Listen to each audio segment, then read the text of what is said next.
Odd आना चाहिए, क्योंकि जब ऑड आता है तब वो वैल्यू आपका कंटेन नहीं करता है। ठीक है, तो ये नहीं होगा रीजन।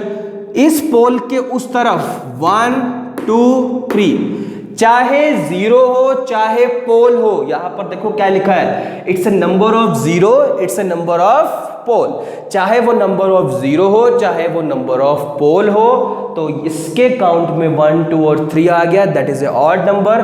तो इसके बीच में और इसके बीच वाला रीजन ध्यान रखिएगा, वो वाला रीजन तो डिक्लेयर हो गया है कि रूट लोकस नहीं है। ये वाले और इसके बीच में जो रीजन है वो कौन सा रीजन है आपका, रूट लोकस का रीजन है। तो अभी हमने सिर्फ डिफाइन क्या किया है, पहला स्टेप हमने डिफाइन किया था कि नंबर ऑफ पोल्स और नंबर ऑफ जीरोस क्या होते हैं, उसको ये रिप्रेजेंट किया कि ए की वैल्यू किस तरीके से रिप्रेजेंट करी। उसके बाद मैंने आपको ये बताया कि जो आपकी किस तरीके से हम फाइंड करते हैं आपका रीजन ऑफ रूट लोकस, कि हर एक पोल और जीरोस के राइट साइड पे काउंट करते हैं कि जो नंबर ऑफ जीरोस हैं और जो नंबर ऑफ पोल्स हैं उनको ऐड करने के बाद अगर ऑड आ रहा है तो वो जो आपका रीजन होता है वो आपका रूट लोकस का रीजन बन जाता है। तो ये रूट लोकस के रीजन को मैंने शेड कर दिया है। अब आपको डायरेक्शन देनी है, डायरेक्शन मैंने अभी बताई थी, it's direction it's from pole to zero. तो ये पोल था, ये जीरो थी, डायरेक्शन कहां से, पोल से जीरो पे, पोल से जीरो पे। एरो इस तरफ लगा दी, इस तरफ देखो कैसे आएगा। अब ये भी पोल है और ये भी पोल है, एरो कहां से निकलती है, पोल से निकलती है, कहां जा रही है उसका हमें कोई नहीं पता। ये पोल से एरो निकल गई जी, उधर भी पोल था तो उधर से भी एरो निकाल दो। ठीक है, आपको बस यही करना है कि जो रूट लोकस वाले रीजन के अंदर पोल से एरो निकालनी है, क्योंकि डायरेक्शन जो होती है आपके रूट लोकस के अंदर that is from pole to zero. तो आपको पोल से क्या करना है, एरो को निकालना है। पोल से एरो निकाल दी, यहां से पोल से एरो निकाल दी और वहां से भी निकाल दी। ये बात क्लियर हो गई आपके पास। तो ये मेरा अभी थोड़ा सा रूट लोकस बन गया है। अभी हमारा सेकंड स्टेप कंप्लीट हुआ है जिसके अंदर हमने रूट लोकस का रीजन डिफाइन किया था। फर्स्ट स्टेप के अंदर मैंने पोल्स और जीरोस कैसे बनाते हैं वो डिफाइन किया था आपको। ठीक है, थर्ड स्टेप में अब हम बात करने वाले हैं कि आपके एसिम्प्टोट्स की हम बात करेंगे आपसे। एसिम्प्टोट्स क्या होते हैं जरा आप ध्यान से सुनिए। पहले तो होते कितने हैं वो काउंट कैसे करते हैं, नंबर ऑफ एसिम्प्टोट्स कितने होते हैं, नंबर ऑफ एसिम्प्टोट्स कितने होते हैं जी, वो होते हैं आपके p माइनस जेड। कैसे क्या होते हैं, p minus Z. Capital P is number of poles, capital Z is number of zeros. Capital P is number of poles. इस क्वेश्चन में कितने पोल थे, 3 1 2 एंड 3 माइनस कितने जीरोस थे, एक ही जीरो थी। तो मुझे ये बताइए इस क्वेश्चन में कितने आपके वो हो गए क्या, asymptotes. Number of asymptotes in given question is can find P minus Z। P is number of zeros, number of poles, Z is number of zeros. तो capital P is 3, capital Z is 1, 3 minus 1 is 2। कितने asymptotes होंगे, 2 asymptotes आपके वहां पर होने वाले हैं। अब हर एक एसिम्प्टोट्स का ना एंगल होता है, एंगल कैसे निकालते हैं वो देखिए, फॉर्मूला आपका है angle of asymptotes. Angle of asymptotes, angle होता है theta, that is equal to 2q plus 1 into 180 degree divide by capital P minus capital Z, and the value of Q is 0 1 2। कहाँ तक जाती है ये value, capital P minus Z minus 1 तक आपकी value जाती है।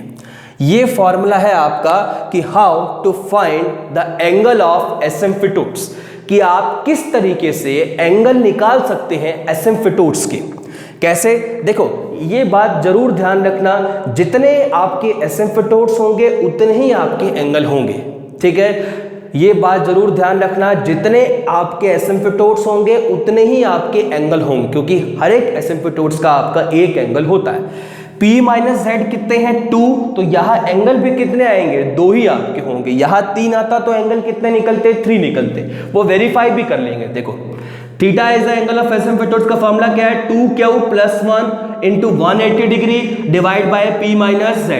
क्यू की वैल्यू कहां से स्टार्ट होती है और कहां तक जाती है? क्यू की वैल्यू स्टार्ट होती है 0 1 2, कहां तक जाती है? Up to p minus Z minus 1 तक आपकी ये वैल्यू जाती है। तो इस क्वेश्चन में मैं देखता हूं कि जो मेरा क्यू है वो कहां तक जाता है? 0 1, p माइनस जेड माइनस 1 की वैल्यू जरा निकालो एक बार, p minus Z minus 1, p की वैल्यू कितनी? 3 माइनस 2 माइनस, सॉरी ये कितना था आपका? 1 था, 0 1, कितना हो गया? 3 माइनस 1 2, 2 माइनस 1 इज 1। तो यहां पर क्यू की वैल्यू कहां तक जाएगी आपकी?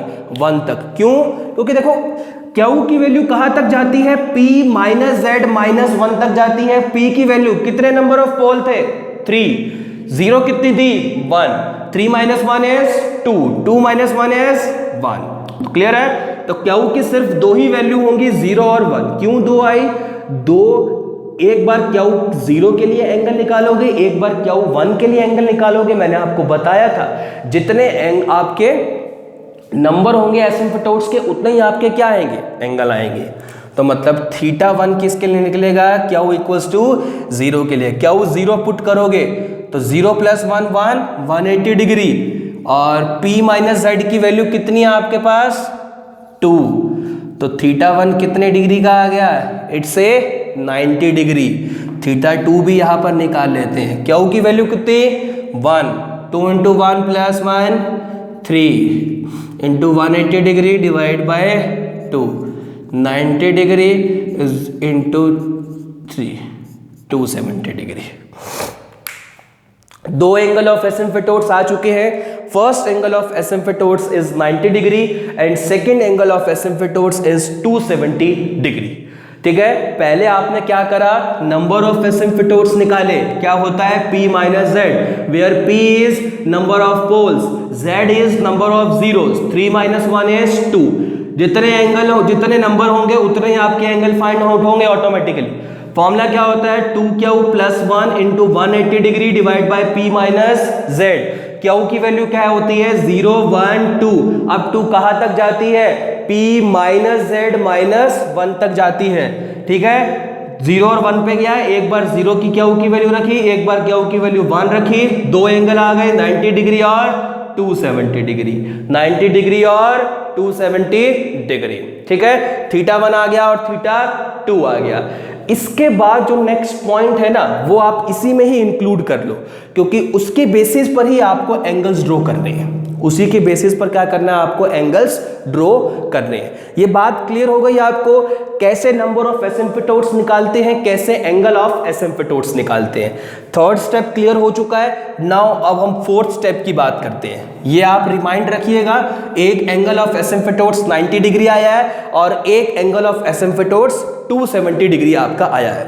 ठीक है, फोर्थ स्टेप है आपका सेंट्रॉइड निकालना। क्या निकालना जी? सेंट्रॉइड निकालना। सेंट्रॉइड होता क्या है पहले तो ये देख लेते हैं। It's a intersection point of asymptotes. It's a intersection point of asymptotes that lies on real axis, that lies on real axis। सुनिए मेरी बात, आपको मैंने बताया कि कुछ नंबर ऑफ एसिम्पटोट्स होंगे। इस क्वेश्चन के अंदर कितने नंबर ऑफ एसिम्पटोट्स आपके आए थे? It's 2 number of asymptotes. वो जो एसिम्पटोट्स का इंटरसेक्शन पॉइंट होता है, एसिम्पटोट्स, मान लो एक एसिम्पटोट ये आया, एक एसिम्पटोट ये आया, वहां पर एक पॉइंट पर इंटरसेक्ट करेंगे। वो कहता है कि सेंट्रॉइड क्या होता है? किसी भी रूट लोकस के अंदर जहां पर आपके सारे के सारे एसिम्पटोट्स कट करते हैं, उस पॉइंट को हम क्या बोलते हैं? सेंट्रोइड बोलते हैं जी। और वो जो पॉइंट होता है वो आपका कहां पर लाई करता है? It's lies on real axis. कहां पर लाई करता है? रियल एक्सिस के ऊपर लाई करता है। ये जो पॉइंट है वो रूट लोकस के रीजन के अंदर भी आ सकता है और नहीं भी आ सकता है, ये भी कंडीशन होती है। It's lies in the region of root locus और नॉट, मतलब रियल एक्सिस के ऊपर तो होगा, इसके अंदर भी हो सकता है और यहां भी हो सकता है, क्योंकि ये रूट लोकस का रीजन नहीं है। -1 से -2 रूट लोकस का रीजन नहीं है, लेकिन -2 से -3 तो रूट लोकस का रीजन है, तो यहां हो सकता है और यहां भी हो सकता है। जरूरी नहीं है कि रूट लोकस के रीजन के अंदर ही आएगा वो जो आपका सेंट्रोइड होगा। सेंट्रोइड होता क्या है, जहां पर आपके सारे एसिम्प्टोट्स इंटरसेक्ट करते हैं। ठीक है, अब निकालते हैं क्या है, इसका फॉर्मूला क्या है, इसको मैं C से रिप्रेजेंट करता हूं जी। Summation of real parts of pole, real parts of pole, जो भी आपके पोल्स हैं उसका real part, minus summation of real part of zero, जो भी आपके जीरोज हैं उसका रियल पार्ट का summation, divide by P minus Z। ये आपका फॉर्मूला है। अब जब निकालते कैसे हैं देखते हैं। आपको पता है कि यहाँ पर मैं लिख देता हूँ, पोल कौन कौन से आ रखे हैं आपके, एक पोल है 0 पे, एक पोल है -1 पे, एक पोल है -3 पर। ये पोल थे और जीरोस कहाँ पर थे, -2 पे, यही थे आपके जीरोस। वो कहता है कि अगर कॉम्प्लेक्स अभी नहीं आए हैं, कॉम्प्लेक्स आते तब ये बात बनती, आपको सारे के सारे जो रियल पार्ट है पोल्स को वहां पर ऐड करना है। कौन कौन से हैं जरा मुझे बताना। वहां तो सारे ही रियल है, 0, -1 और -3 ऐड कर दिया, बीच में माइनस का sign. Summation of real parts of zeros क्या है, -2। कितने पोल थे, 3। कितने जीरोस थे, 1। P minus Z, capital P ध्यान रखिएगा, it's a number of poles, capital Z is number of zeros. तो आप इसको सॉल्व कर लीजिए, इजी है, कोई दिक्कत नहीं है। -3 और -1 कितना होता है, -4, minus minus +2, divide by 3 - 1 is 2, -2 आ गया ऊपर, -2 कितना आ गया, -1। तो सेंट्रॉइड की वैल्यू कितनी आ चुकी है आपकी, the value of centroid is -1। कितनी आ गई है, -1। अब आपने जो पिछले वाला थर्ड स्टेप किया था ना, अब वो आपको ग्राफ पे प्लॉट करने का अब टाइम आया है। वो सेंट्रॉइड निकाल लिया, एंगल ऑफ एसिम्प्टोट्स निकाल लिए, नंबर ऑफ एसिम्प्टोट्स निकाल लिए। सेंट्रॉइड कितना आया, -1। पहले आप सेंट्रॉइड को लोकेट करिए, कितने पे, -1 पे। देखो यहां पर आप ना बस क्या लिख देना, वहां पर आप C लिख देना, क्योंकि माइनस, इसका मतलब ये है कि -1 पे मेरा क्या आ रहा है, सेंट्रॉइड आ रहा है। वहां पर मैंने क्या लिख दिया, C लिख दिया, बिकॉज -1 पे हमारा क्या आ रहा है, सेंट्रॉइड आ रहा है। अब आपको जो -1 लिखा है ना, उस पॉइंट -1 को रेफरेंस लेना है और एंगल ड्रॉ करने हैं। क्यों, याद रखिएगा, जो आपको -1 आया है दैट इज सेंट्रॉइड, उस -1 को आपको रेफरेंस लेना है। उस रेफरेंस पॉइंट के हिसाब से अब आपको एंगल ड्रॉ करने स्टार्ट करने हैं। पहला एंगल कितने डिग्री का था, 90 डिग्री का। -1 को रेफरेंस लेके 90 डिग्री ड्रॉ करोगे जब आप, तो वैल्यू कैसे आएगी जी, वैल्यू ऐसे आएगी। ठीक है, याद रखिएगा, एसिम्प्टोट्स को आप डॉटेड लाइन में ही दिखाइएगा। 90 डिग्री देखो, अगर मैं इसको रेफरेंस लेता हूं 90 डिग्री, ये वाला एंगल कितने डिग्री का, इट्स ए 90 डिग्री। ये k = 0 है, यहां पर ध्यान रखिएगा, आपको लिखना है up to dash dash k to infinity तक। ठीक है, ओके, ठीक है। नेक्स्ट एंगल कितने डिग्री का था, θ2 कितना डिग्री का था, आपने लिखा होगा, दैट इज 270 डिग्री। कितने का था, 270। इसको रेफरेंस लेके 270 करोगे, 90, 180 और 270 कहा जाएगा बिल्कुल नीचे वाली तरफ। तो डॉटेड लाइन में ही आपको नीचे वाली तरफ से ड्रॉ करना है, इस तरीके से लीजिए, इसको एरो लगा के। यहां भी same k = infinity, k = infinity. ठीक है, अब मैंने थर्ड और फोर्थ स्टेप अपना रूट लोकस के ग्राफ के ऊपर शो कर दिया है। नंबर ऑफ एसिम्प्टोट्स निकाले, एंगल ऑफ एसिम्प्टोट्स निकाले, बात क्लियर थी। सेंट्रॉइड निकाला, सबसे पहले सेंट्रॉइड को लोकेट करके वहां C लिखा, सेंट्रॉइड वाले पॉइंट को रेफरेंस पॉइंट लेके उसके एंगल ड्रॉ करे, पहला 90 डिग्री का और दूसरा 270 डिग्री का। यहाँ k = 0 था, तो अब टू k = कहाँ तक ले गया, इन्फिनिटी तक उसको ले गया मैं। बात क्लियर हो गई आपकी। ये आपका ऑलमोस्ट रूट लोकस बन चुका है। ठीक है। पोल्स और जीरोस रिप्रेजेंट कर दिया आपने, रूट लोकस का रीजन डिफाइन कर दिया आपने, एसिम्प्टोट्स ड्रॉ कर दिया आपने, उसके एंगल्स शो कर दिया आपने। अब आपको क्या करना है, एक इसके अंदर कंसेप्ट है, it's a break away point का, it's a break away point. ठीक है, सेंट्रोइड का काम क्लियर हो गया आपका, किस किस तरीके से आपको बनाना है, किस तरीके से आपको नहीं बनाना है। नेक्स्ट जो स्टेप आता है वो आपका आता है ब्रेक अवे पॉइंट का।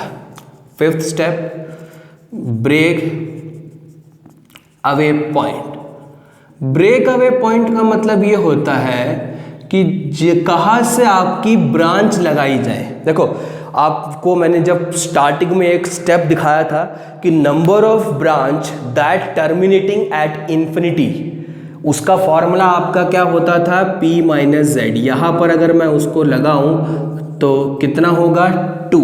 कितना होगा, 2। Number of branch terminating at infinity is P minus Z. तो यहाँ पर कितनी ब्रांच टर्मिनेट करेंगी इन्फिनिटी को, 2। टर्मिनेट का मतलब ये है कि जो वो आपका कंसेप्ट है ना, वो उसकी तरफ अप्रोच कर रही है वो लाइन, वो उसकी तरफ अप्रोच कर रही है वो लाइन। अब आपको करना क्या है, देखो 2 लाइंस आपकी इन्फिनिटी की तरफ अप्रोच करेंगी, एक इन्फिनिटी ऊपर है, एक इन्फिनिटी नीचे है, कंफर्म है। एक लाइन ऊपर की तरफ जाएगी, एक लाइन नीचे की तरफ जाएगी। अब वो जो लाइन है वो स्टार्ट कहाँ से करनी है, वो आपको जो लाइन है वो स्टार्ट आपको करनी है जी ब्रेक अवे पॉइंट से। किससे, ब्रेक अवे पॉइंट से। ब्रेक अवे पॉइंट कैसे निकालना है, आपको dk बाई ds का डेरिवेटिव करके उसको इक्वल टू क्या करना है, 0 के बराबर रखना है। क्या रखना है, 0 के बराबर आपको रखना है। पहले आप k का वैल्यू निकालो एक बार, उसका डेरिवेटिव किसके रेस्पेक्ट में करना है, s के रेस्पेक्ट में। जो भी रूट्स आएंगे वो हमारा क्या होगा, ब्रेक अवे पॉइंट। ठीक है, वो क्या होगा हमारा ब्रेक अवे पॉइंट। कैसे निकालते हैं, देखो यहां से k की वैल्यू हमको स्टार्टिंग में क्या दिया था, हमारे को स्टार्टिंग में देखो 1 प्लस के इंटू एस प्लस 2। अगर मैं बात करूं स्टार्टिंग में आपको क्या दिया था, देखो ये दिया था स्टार्टिंग में S plus 1 S plus 3 plus के इंटू एस प्लस 2, ये दिया था। यहाँ से के की वैल्यू कैसे निकालोगे, एस प्लस 1 एस प्लस 3, उसको उधर ले जाओगे माइनस के एस प्लस 2, उसको नीचे लाओगे एस प्लस 1 एस प्लस 3, उसको नीचे लाओगे तो कितना बन जाएगा, एस प्लस 2। के की आ गई, इधर से माइनस हटा के इधर लगा दो, के आ गया आपका एस की फॉर्म में, के आ गया आपका एस की फॉर्म में। नाउ डेरिवेटिव ऑफ के विद रिस्पेक्ट टू एस करोगे, उसको 0 की प्रूफ करोगे। ये आपका काम है, या आपके असाइनमेंट्स के तौर पे ले लो, आप जिस तरीके से लेना चाहते हो वैसे आप ले सकते हो। आपको इसका डेरिवेटिव करना, देखो डेरिवेटिव तो आप कर ही सकते हो, u बाई वी वाला मेथड इसके अंदर आपका लगने वाला है, ऊपर वाला डेरिवेटिव डिवाइड बाय नीचे वाला डेरिवेटिव। डेरिवेटिव करके आपको क्या करना है, उसको 0 के इक्वल पुट करना है और वहां से आपको क्या करना है, s की वैल्यूज निकालनी है। दैट मीन्स आपको रूट्स निकालने हैं। अब वो कहता है कि मान लो आपकी s की जितनी भी वैल्यूज आएंगी वहां पर, ठीक है, आप कैसे चेक करोगे कौन सा वैलिड ब्रेक अवे पॉइंट है और कौन सा आपका इनवैलिड ब्रेक अवे पॉइंट है। वो चेक करने का आपका तरीका क्या है वो भी आपको मैं बता देता हूं। जो s की वैल्यूज आएंगी ना, आप यहां पर पुट करिएगा, जो s की वैल्यू आएगी वो यहां पर पुट करिएगा। ठीक है, अगर आपका पुट करने के बाद k पॉजिटिव आ गया है, that means valid break away point है। अगर पुट करने के बाद k नेगेटिव आ जाता है, पुट करने के बाद k नेगेटिव आ जाता है, दैट मीन्स वो आपका इनवैलिड ब्रेक अवे पॉइंट है। देखिए जो आपके यूनिवर्सिटीज एग्जाम्स रहते हैं उसके अंदर इतना हाई लेवल तक वो नहीं जाएगा, वो सिंपलेस्ट तक ही रुक जाएगा कि how to find the simple break away point. वो वैलिडिटी तक नहीं पहुंचेगा आपके यूनिवर्सिटी एग्जाम्स तक। ये आपके जो गेट का एग्जाम होता है उसमें ये कंसेप्ट पूछा जाता है आपका कि वैलिड कौन कौन से हैं और इनवैलिड कौन कौन से हैं। एस की जो dk बाई ds डेरिवेटिव करोगे आप, इसका इक्वल टू 0 रखोगे, वहां से s की वैल्यूज निकालोगे। वो जो s की वैल्यूज आप वापस आके यहाँ पुट करोगे, पुट करने के बाद अगर k पॉजिटिव आ गया that means it's a valid break away point. K negative आ गया तो वो कौन सा ब्रेक अवे पॉइंट होगा? इनवैलिड ब्रेक अवे पॉइंट होगा। यहां आप चेक करोगे जो एस का वैल्यू आएगा वो आपका 0 और -1 के बीच में आएगा। यहां जो आपका ब्रेक अवे पॉइंट होगा वो 0 और -1 के बीच में आएगा। यहां पर जो आपका ब्रेक अवे पॉइंट होगा कहाँ आएगा? 0 और -1 के बीच में। वो आप निकाल के देखिएगा, आपको इसका ब्रेक अवे पॉइंट निकाल कर जो भी आएगा 0 और -1 के बीच में वो आपको कमिट करना है। ठीक है, ये आपको काम मैं दे रहा हूं, आपको देखो कुछ नया चीज नहीं है, इट्स डेरिवेटिव। इसका डेरिवेटिव करना है, u बाय वी लगाना है, इक्वल टू 0 रख के s की वैल्यूज निकालनी है। जो s की वैल्यूज आपकी आएंगी वो वापस पुट करनी है यहाँ पर। जो s की वैल्यूज के लिए k पॉजिटिव आएगा वो वैलिड होगा, वो जो s की वैल्यू के लिए वैलिड होगा, वो जो s की वैल्यू होगी वो 0 और -1 के बीच में कहीं ना कहीं आपकी लाई कर रही होगी। ठीक है, अब 0 और -1 के बीच में मान लो आपकी कहीं भी आ गई, मैंने कहा आपकी यहाँ आ गई वो वैल्यू। ठीक है, तो यहां से आपको दो लाइंस ड्रॉ करनी है k इक्वल टू इन्फिनिटी तक की, एक ऊपर वाली तरफ और एक आपको लाइन कहां तक ले जानी है? नीचे वाली तरफ। कैसे? देखो यहां से मैंने स्टार्ट किया, बिल्कुल देखना ध्यान से इसको, यहां से ऊपर से ही ले आके आते हैं। यहां से आपने स्टार्ट करना है इस तरीके से, ये ऊपर लाइन जा रही है, यहां पर इस तरीके से एरो भी डाल देते हैं। ऊपर वाला आपको पता है रियल एक्सिस के अबाउट क्या होता है? सिमेट्रिकल।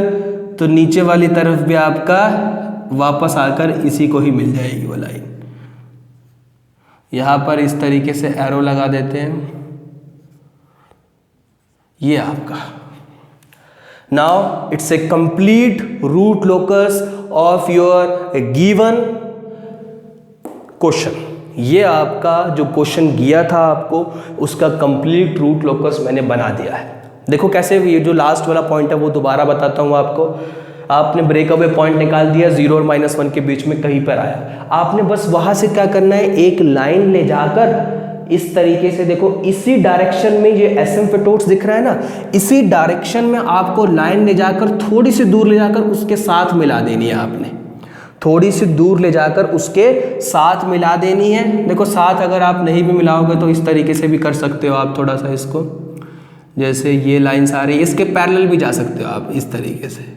ये जी पैरेलल वैसे बेटर है आपका। ठीक है, इसके पैरेलल चला गया, साथ मत मिलाइए, पैरेलल चले जाइए उसके, इस तरीके से आके ये पैरेलल चला गया इसके। ठीक है, उसके पैरेलल ही चले जाइए, साथ ज्वाइन मत करिए आप। तो आपको क्या करना है, देखो ये जो एसिम्पटोट्स बने हुए हैं इस ब्रेक अवे पॉइंट से ना इस एसिम्पटोट की तरफ मूव करना है, थोड़ी सी राउंड शेप देते हुए, और वापस थोड़ी सी दूर जाकर उसके पैरेलल लाइन आपको क्या कर देनी है, ड्रॉ कर देनी है। सो ये आपका गिवन क्वेश्चन का कंप्लीट रूट लोकस बन चुका है। आपको ग्राफ में शो हो रहा होगा, आपको दिख रहा होगा, that is complete root locus of your given condition. ठीक है, तो इसके अंदर ये था क्वेश्चन आपका मैंने लिया था जिसके अंदर रियल पोल थे और रियल आपके क्या थे, रियल पोल थे और आपके रियल क्या थे, आपके जीरोस थे। एक कंडीशन और आती है आपके कॉम्प्लेक्स पोल्स और कॉम्प्लेक्स जीरोस का भी आता है, कॉम्प्लेक्स पोल्स और कॉम्प्लेक्स जीरोस का भी आपका आता है। उसके अंदर आपको दो चीज एक्स्ट्रा फाइंड करनी पड़ती है, वहां पर आपको फाइंड करनी पड़ती है एंगल ऑफ अराइवल और angle of departure. Angle of arrival और एंगल ऑफ डिपार्चर आपको फाइंड करना पड़ता है कॉम्प्लेक्स पोल्स और कॉम्प्लेक्स जीरोस की कंडीशन में। यहाँ पर तो रियल जीरोस थे और रियल सी पोल्स थे, तभी हमने वो चीज़ फाइंड नहीं करी है। वहाँ आपको फाइंड आउट करना पड़ेगा एंगल ऑफ डिपार्चर और एंगल ऑफ अराइवल। सिर्फ कॉम्प्लेक्स पोल्स और कॉम्प्लेक्स जीरोस की कंडीशन में ही वो फाइंड करना पड़ता है, अदरवाइज वो फाइंड करने की जरूरत नहीं होती। जो आपका रूट लोकस का नेक्स्ट पार्ट आएगा उसके अंदर मैं आपको कॉम्प्लेक्स पोल्स और कॉम्प्लेक्स जीरोस वाला क्वेश्चन लेने वाला हूँ। वहाँ आपको दिखेगा एंगल ऑफ डिपार्चर और एंगल ऑफ अराइवल। एक छोटा सा कंसेप्ट और भी उसके अंदर इंक्लूड होगा, गेन मार्जिन और फेज मार्जिन की रूट लोकस के अंदर किस तरीके से आपकी पिक्चर में आएगा। ठीक है, तो ये आपका फर्स्ट पार्ट था रूट लोकस का। तो आप प्लीज़ जितना भी हो सके इस वीडियो को शेयर करिए, और कंटेंट अगर आपको अच्छा लगता है तो ही आप लाइक करिएगा इस वीडियो को, और जितना भी हो सके आप इसको सब्सक्राइब करवाइए।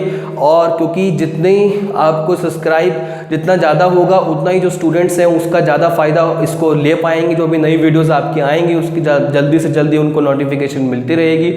और प्लीज़ आप घर पर ही रहिए and stay home and save life. ठीक है, okay, thank you very much.